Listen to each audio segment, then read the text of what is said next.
thanks for being here. I'm single, but I have a girlfriend, Debbie.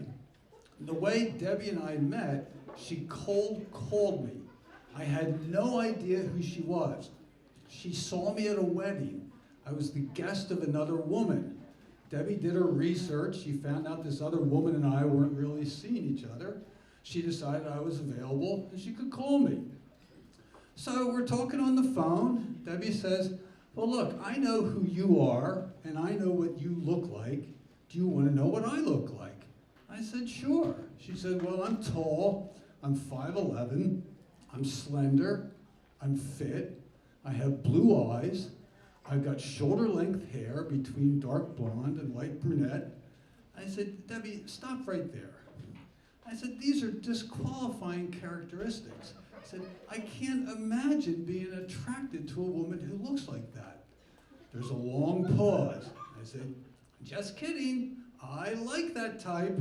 So we start seeing each other.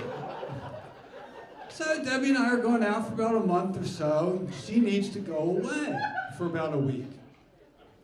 And she's texting me, and I'm with my 30-year-old daughter. These texts come in, and I tell my daughter I've met someone, I kind of like her, and I'm getting ready to text back. My daughter says, Dad, let me see that text before you send it. So I show it to my daughter, and she says, Dad, this text seems like a memo in an office. She says, you have much more personality than that. Dad, don't you know about text flirting? I don't know anything about text flirting. She says, Dad, text flirting is the most important part of a relationship. That's how people get to know what you're like these days. Meeting face to face is just a formality. Nowadays, text flirting is how relationships develop. This isn't that, Dad. With your text response, you need to add exclamation points. You need to add cool words like woo and so much.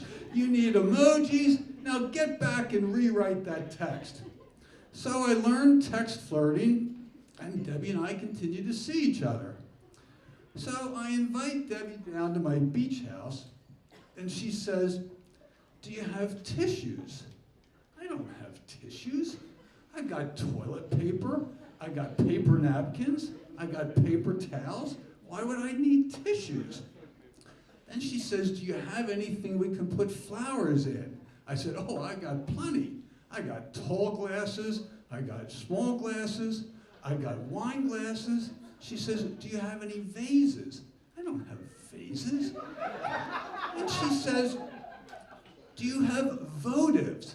Now, how many of you men even know what votives are?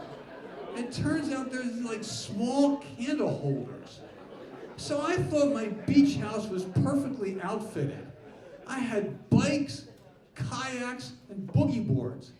Now I got tissues, vases, and votives. So Debbie sails, I don't sail.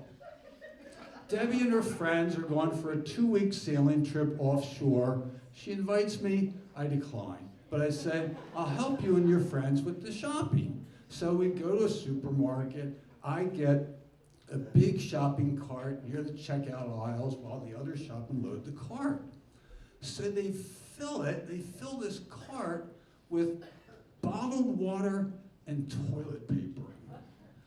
And a guy comes up to me, he says, man, you must have a problem. So it turns out the guy in the supermarket was right. I do have a problem.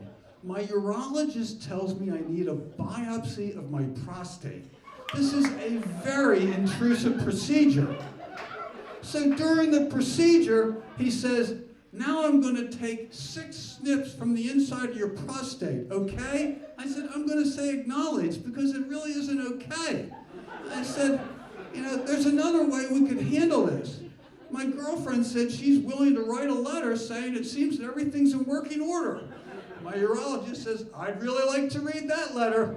Hey, thanks. You've been a great crowd. I'm Scott Beaumont.